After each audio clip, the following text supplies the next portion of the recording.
All right, guys, welcome back to another episode of Q&A with Coach Trey. We are streaming, hopefully live, into the Facebook group. We might be live. We might be live. We might not. Either way, hopefully you guys will listen to this replay either on our Facebook group or on the podcast. Welcome.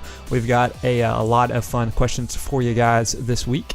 But before we get into it, Trey, how has your running been the last week? Mine has not happened. How was the Peachtree? Let's talk about that. It was great. So, love the Peachtree. Peachtree Road Race, for those of you that may not be from Georgia, largest 10K in the world. Largest 10K in the world. July 4th. Someone asked me hot. the other day, like, what day's the Peachtree? I'm like, it's July 4th. They're like, is it always? I'm like, yeah, for what, 50 years or 60 years? Or 40. I think it was 47. Number 47 was this year. But it's hot. It was very hot. It was one of the hottest that I can recall. You know, I mean, the thing is, yeah, we signed up for a race in July, but you know, you never know in the mornings what it's going to be. We've had some relatively cool ones. Last year I did not run and it poured down raining, so glad I missed last year. But this year was hot. But you know, you just have to deal with it, back off your pace a little bit. But it was a lot of fun. You know, if you go into that race with the right frame of mind, it is always just a lot of fun. You know, 60,000 runners. It was funny. We got done, and you stand there, and just imagine for 3 straight hours, there's a constant stream of runners filing into Piedmont Park. And I don't mean just a trickle. You've seen it. Yeah, I mean, it's like open up the faucet, and just runners come pouring in for 3 straight hours. So, you know, and you see all kinds of things on course. You can get donuts on the course. You can get pizza on the course. You can get beer on the course. You can get frisbees, t-shirts, you name it, you can probably get on the course, and you can get holy water. You get sprinkled with holy water on the course. Along the way. At what church is that? I think is it something Phillips, St. Philip's Cathedral, maybe. Might is be that Catholic? Yeah, something like that. Yeah, it's funny. Like yeah, that. It is funny. You get all kinds of stuff. Yeah. Now you told me a story about all the folks at the end, almost like they were on like a supermarket sweep. Do you remember that TV show?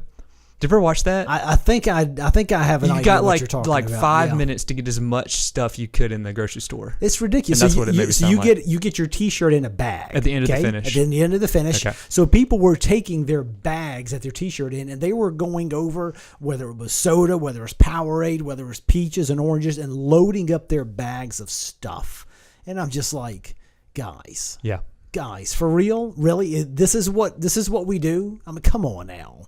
It was a little bit embarrassing for, you know, I look at some of them, I don't really think they're true runners. I'm sorry. I don't think runners do stuff like that. I think we know better. So when you have 60,000 people. Trey is calling you out. If you guys did do that, I'm calling you out. And you think it's totally fine, calling you out. At Run On Purpose on Twitter, or hit up Trey Rush on Facebook. Go ahead. We'll start a little war. Because here's the thing. I've gotten a few things before. I've gotten like 3 bananas. But here's the thing. There were no towels, ice towels for some people. There were no cold drinks at the end. They were running out. Okay, gotcha. And there were a lot of things they were missing because people were just loading their bags up.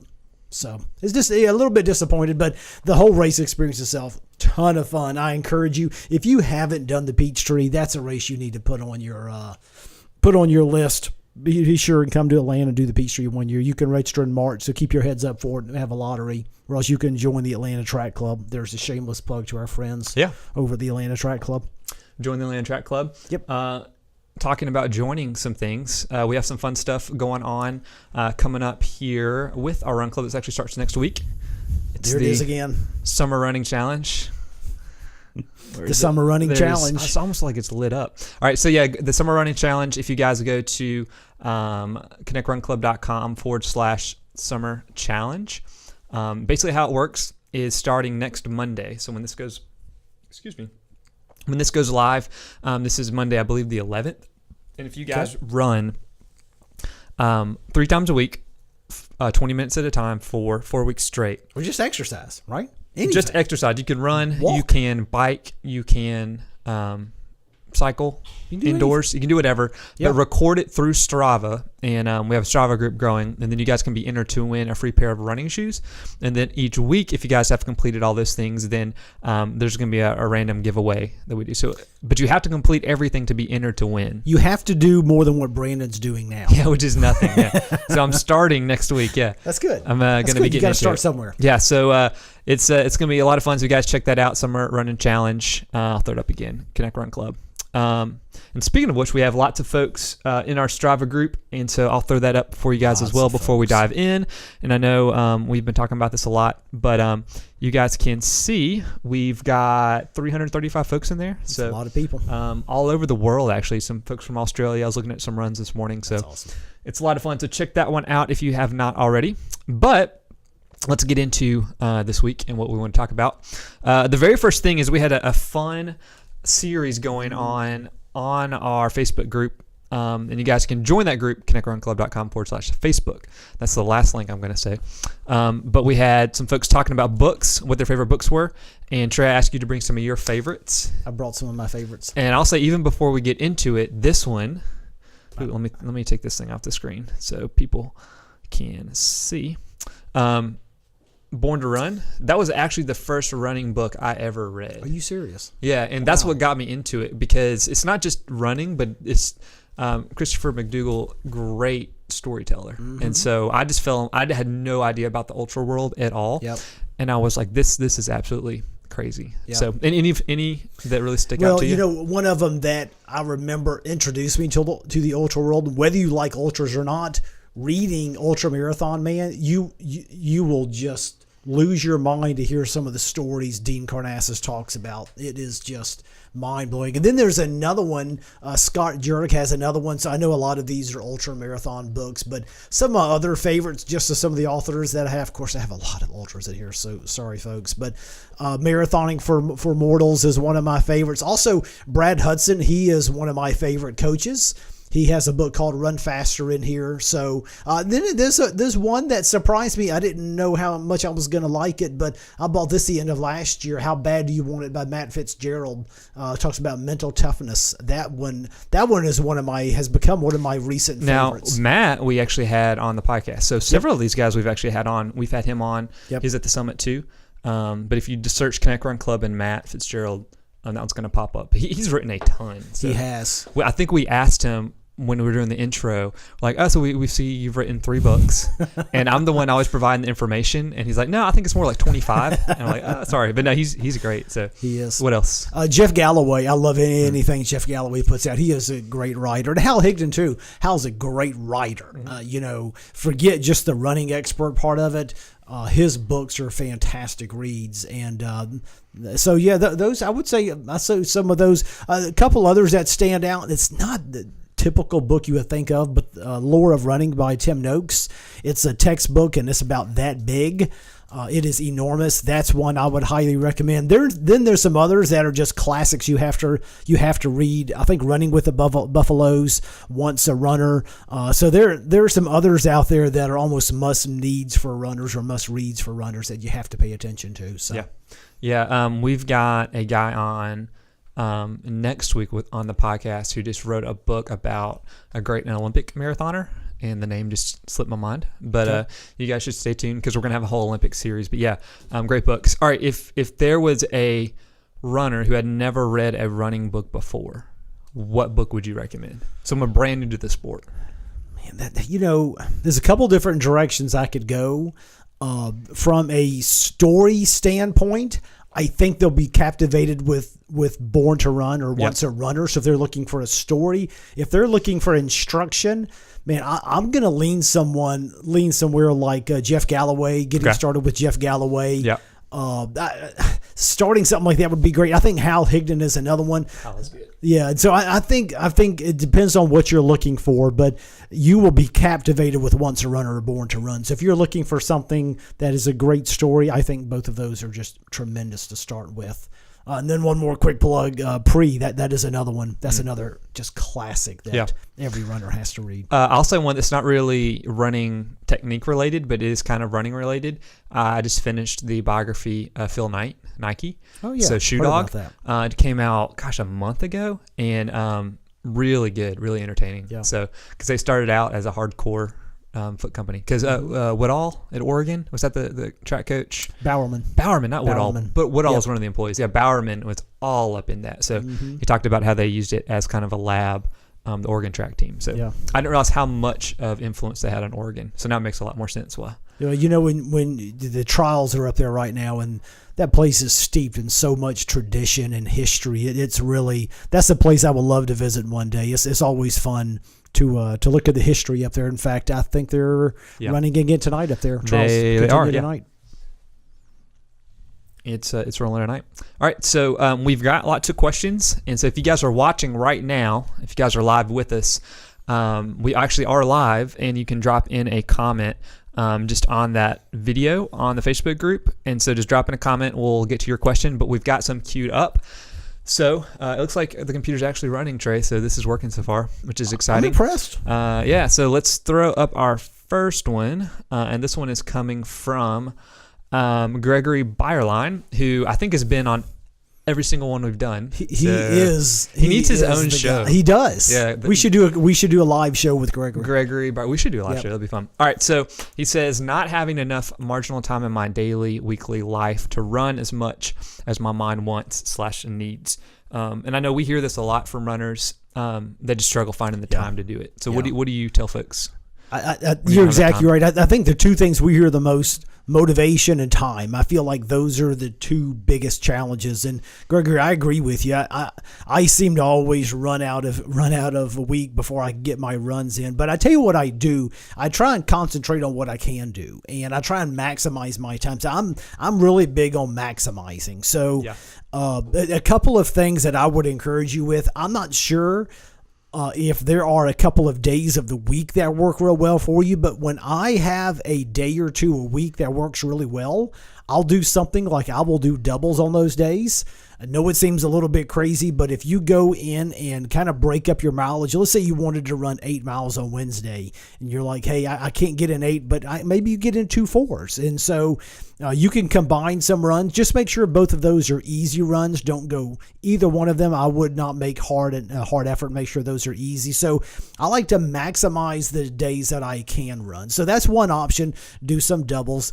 I think the other thing is I do this like a lot of people do golf clubs. I know a lot of people who keep golf clubs in their trunk just in case they're able to go play around. Yeah. I always, in my car right now, I have some shoes and running shorts and shorts just in case. So I try and squeeze in runs while I can.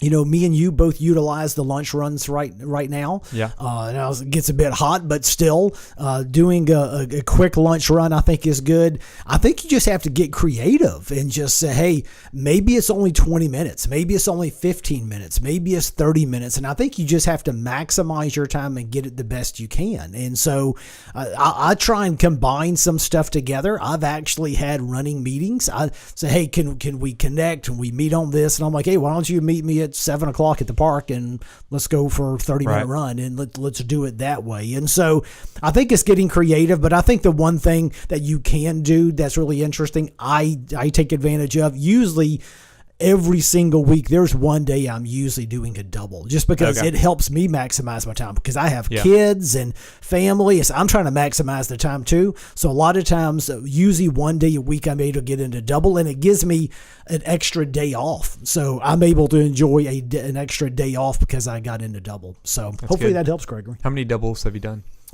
during a single week? What's the max you've done? I think 3 is the max I've done, but that's because I was also training for a relay at the time, and I knew the back-to-backs doing doubles would help. In fact, I got at one point in time Friday, Saturday, and Sunday I did doubles every day. But hey, when it came time for the relay, it was like nothing. I'm like, shoot, I do this all the time. What's the big deal? That's good. All right, so we've got another question. By the way, I don't recommend three doubles 3 days in a row. I wouldn't do that. Yeah. All right. So we've got another question for you guys. This one is coming from Pamela Fitzsimmons. She says, for a new runner struggling with plantar fasciitis, what is the best way to heal and get past this issue? Splints, deep stretching, etc. I hate plantar fasciitis. So, hey, I can, Pamela, I can speak from experience on this. This knocked me down for, I guess, about 7 to 8 months once. And it is a tough one to get past. And I wasn't even a new runner when this happened. In fact, I was just overdoing it when it happened to me. But it does happen a lot to new runners. And that's the reason there's a lot. Here's one thing you're going to hear a lot of controversy about, and that is the 10% rule. Most runners will tell you to take that 10% rule and throw it out the window, including the guy who I follow the most, which is Dr. Jack Daniels. But who was just on the podcast. Yep. However, episode 89, Connect Run there Club. You go, Connect Run Club, episode 89. There you go. And Brandon had the fantastic ability to do that interview when I was hurt, so I'm glad you got to do that, and I'm sad I missed it. But he also talks about moderation. And so the reason that 10% rule is out there is to keep you from going nuts, because it's easy to get out there as a new runner and feel like, oh man, I'm making some changes. I'm doing good. I'm going to increase. And I mean, I tell you what, I increase very, very gradually for new runners. I've never coached anyone who went from 0 miles to 3 or 4 instantly. I always started off with some run walk and started off very, very slow, because especially plantar fasciitis. Plantar fasciitis is one of the most common running injuries for new runners. So what I would tell you, first of all, you need to be resting, staying off your feet as much as you can. I would avoid walking. I would avoid running. I would avoid cross training. I would stick to, if you can do it, cycling and swimming.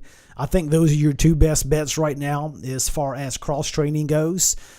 Then, of course, you're going on ice. And I'll tell you what I used to do that helped me when I was at my worst is I would take a water bottle and I would freeze it. And then I would take it out of the freezer and I would roll it over the ball of my foot. So I'm doing 2 things. I'm getting in a self-massage on my foot, and I'm also icing at the same time.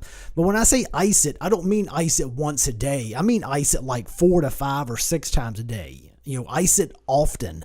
The other thing is stretch. And I don't mean just stretch once a day. I mean stretch like 6 to 10 times a day. You're going to want to attack this. The quicker you attack it, the more rapid it's going to heal. So essentially what's happened is that tendon on the foot, it is inflamed, and that is what's causing the pain. So the ice is going to help. The stretching is going to help. The resting is going to help.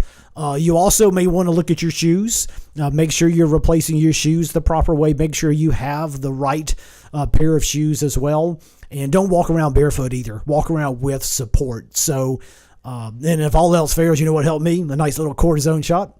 That helped really nice. So if all else fails, cortisone shots work real well. Yeah, that was cortisone popped up a couple of times in the group too. Folks were talking about if they took cortisone shots. It worked great for me. It helped me. It didn't completely go away, but it jump started the process. And within, I think, 45 days, with everything else I was doing, it got much, much better. Yeah, so I'm going to throw up a site for you guys. These are our friends over at Runners Connect, who Tina was actually on our podcast a couple weeks ago, but they got a great article, some of the best ways to deal with plantar fasciitis, and you mentioned several of these, so I'd encourage you guys to check that article out as well over at Runners Connect. Just Google it, and it'll pop up for you. So, all right, let's dive into... Can I tell you one more quick thing? Yeah. If you're getting back into running, I know the thing that helped me was, instead of just running on the roads or something, actually, if you can find a padded track, a track that's a little soft. We have a track close to where I live, and it's kind of padded. It's a softer surface. So I tried to run on a little bit softer surface. That seemed to help me too as I was coming back. So just one last piece of advice. Gotcha. All right, so we've got another question for you guys, or for Trey, and this one is coming from Ellie May. She says, motivation. Ever since I ran a half marathon in April 2015, I lost interest in running. I want to get back at it. I love my running buddies and the many talks we used to have during our crack of dawn run. So this is another thing we hear. This is probably our top 4. We have 4 things we hear, and this is one of the other big ones is motivation. So what do you do about that? Especially, I don't know if we included this later, but there's some other discussion talking about how do you find motivation when you can't find people to run with as well. This is I would say you're probably right.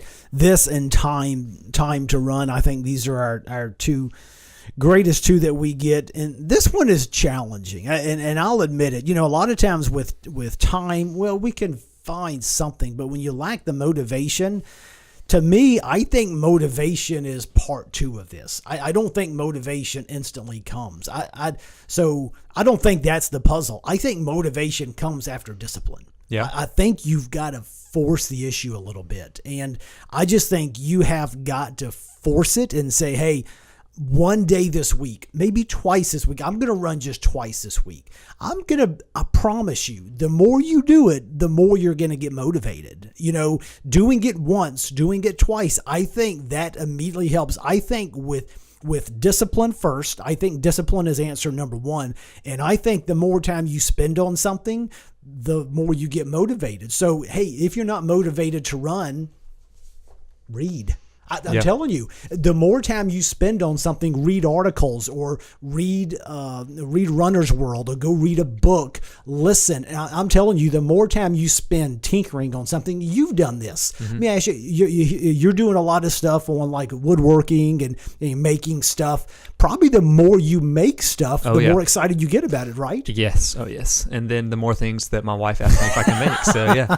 But, yeah, it's that the pinwheel that Collins, what's his first name? Jim Collins. He talks about the pinwheel where you get that motivation going. It's hard to get off the couch to start, but once you're off and you're going and you're in that routine, you start getting there. So how do you get people just to start? So knowing that you have that motivation, like you say discipline, but how do you start the discipline? Like, what would you? I think it just takes one time. I think it literally takes one time, and I don't mean that you got to go run for 4 miles. I mean, you just, honestly, this is going to sound silly, but it actually works. I'm telling you, if you want to go to the gym, don't even go work out for 30 minutes today. Go drive your car and sit in the parking lot. Okay. I kid you not. And just say, hey, that's step number 1. Right. Just to get there. Yeah, just to get there. And then maybe the next time you're like, maybe I'll go in for a while. I drove here. I might as well go in and just see what's going on. And then literally, I'm going to tell you, I will start reading and I'll start researching. I'll start watching videos. And I do the same thing with running. I may just walk around the neighborhood. You know what? I may park. If I'm going to the mall, I may go park in the back of the parking lot. I will just create a culture of movement for me. And then I'm telling you, start reading other people, start reading blogs, start listening to podcasts, do something to get it interested again. Right. If you can spark an interest in yourself, that's to me where motivation comes. All of a sudden you start, the more I hear stuff, I mean, I've done this with radio. How many times have you been like, you turn on the radio, you haven't been in a music mood, all of a sudden you hear a song, you're like, I'm kind of in a music mood now because you hear something. So I think the same thing. The more you hear people talk about running, the more you talk about running, the more you read about it, I think it starts there. So I don't even say, hey, just get out the door. I say start getting interested somehow, some way. That's good. Well, sweet. Well, we've got some other questions coming in. We've got one coming in live from us. This is from Dave Sabel. I can't put it up because I'm on a different computer, but he says, thoughts on adjusting pace, distance for high heat, humidity, dew point days. I've noticed the impact in the past, but this year it is much more pronounced. So how do you adjust it? Yeah, I will give you my thoughts, but also there are a couple of very useful tools out there. Jeff Galloway has written an article. I know you can find it on his website, and it is about the adjustment that you do for heat. And I mean, it's significant. I think it's like for every 5 degrees or something like that, you slow down 30 seconds a mile. Yeah. The other one who has something is Greg McMillan. He has the running calculator. Mm-hmm. He has a heat calculator as well. So those are a couple of tools and resources that I would use. However, when it comes to just like a training run, I tell you what, when it cranks up into the 80s and 90s, I don't even think about the pace, because in reality is an easy pace is supposed to be an easy pace. I think when you're thinking about it the most are probably was on a tempo run or on intervals or during a race. And that's where you just have to realize you're going to have to back down. So like, I'll just give you, for instance, if my tempo run was, if I was going to try and do a 7-minute mile, if I was going to do 2 miles at 7-minute mile pace, And realistically, I would probably back that down to a 7:30, 7:45 without feeling bad whatsoever. And I may even back that down. And so to me, when the heat gets to where it is now, I don't even think about pace. So I just say, I don't really, in the summer, I haven't been doing any speed work really. I've been doing some fartleks and I've been doing some pickups, but unless you get out there early in the morning, it's so difficult to do the pace kind of runs. That's the reason I usually, as I'm getting ready for a marathon training season right now, I spend the whole summer just working on my base. That's all I do. Now I do some pickups and I do some other stuff. I'll do some intervals, but I wouldn't go to the track right now and do 12 by 400. I mean, that's not going to happen. Yeah. And actually we had, that remind me, Mario Fraioli. I can never say his last name. Yep. He used to be the senior editor at Competitor Group, and he was at the Running Summit with us. But he's got a really great newsletter called The Rundown. If you just look him up, just The Rundown and Mario. Morning Shakedown, right? Morning Shakedown, not The Rundown. Yeah. We called ours The Rundown. We call ours The Rundown. R.I.P. That's gone. But no, his is really good. But he was talking about, he was at the trials, and he was running just with some folks that were there. And he talked about how at the elite level, he's noticed even more pronounced. When they're running hard, they're like all out. And when they're running slow, for him, it was still all out because they're really fast. But still. It was slow. He's like, the difference even at the higher level was even more. So he's like, we should be doing the exact same thing. So make your hard and slow. Yeah, I've heard on easy pace. I've heard even elite coaches talk about 2 to 3 minutes between race pace and easy pace. That's a typical for like difference. For pace, gotcha. For like pace. Yeah. Mm-hmm. So like if your race pace is 7-minute miles, then if you do a 9 or 10-minute mile, that's fine. Because if you have good form, that's great. Yeah, it's not going to hurt you. That's good. Okay, so we've got another question, and this is coming from our group. This is coming from Lisa Hahn. She says, I ran a marathon in March and another in April. Since April, I've been keeping my mileage around 25 to 33 miles per week, with 10 miles being my long run so far. I'm running another marathon in October, which is a trail marathon, so probably harder than any I've done. What would you suggest as my longest run before this October race? I'm not looking to PR or even be the best. I'm mainly looking to have fun and enjoy myself. And maybe, because I know this one's pretty specific, but to take it even outside of just her case, what tips would you give to folks that are kind of trying to plan their year? So it's not just one race now. They're kind of looking at their whole year as a race calendar. Like, what are your kind of thoughts on how to do that? Yeah, I do like this because, in fact, if I look at my race calendar for the year, I did it unlike I ever did. But I think we may have talked about this a few weeks ago. I've got a lot of races on the calendar, and none of them are real races for me. Right. They're just places I want to go or races that I've wanted to race, but I'm not going to race any of them. And so, and I like your idea here, though. I think it's great to be able to put something on the calendar to shoot for, because we talked about motivation. Another way to motivate yourself is putting a race on the calendar. So there you go, Brandon, put a race on the calendar. Yes, that is my big one. Yep. And so if you put a race on the calendar, this will get you up. And, one of the things that I like about this is it allows you some flexibility for your training. So if you find another race that maybe you do want to race between now and then, you can do that. Because, hey, if you can be training for a marathon, let's say you want to throw a half marathon on the calendar a couple weeks after your marathon, you can feel pretty good about doing that. Why? Because you just ran this to finish it. And so getting real specific, though, one thing I would encourage you with is, especially if you're doing a trail race and any of your training, I would put more emphasis on time on your feet than I would a mileage goal. So I don't care how far you run, to be honest with you. I think you're going to want to go make sure you're doing trail runs, of course, but I think you want to be out there for 2.5, 3 hours tops. I wouldn't go out there for any further than that. So I don't care whether that's 14 miles or 18 miles. It doesn't matter to me, because with the kind of miles you're putting in per week, you're going to be in fine shape. And again, I would more concentrate on time on my feet. That way you're not pushing yourself during the trail runs.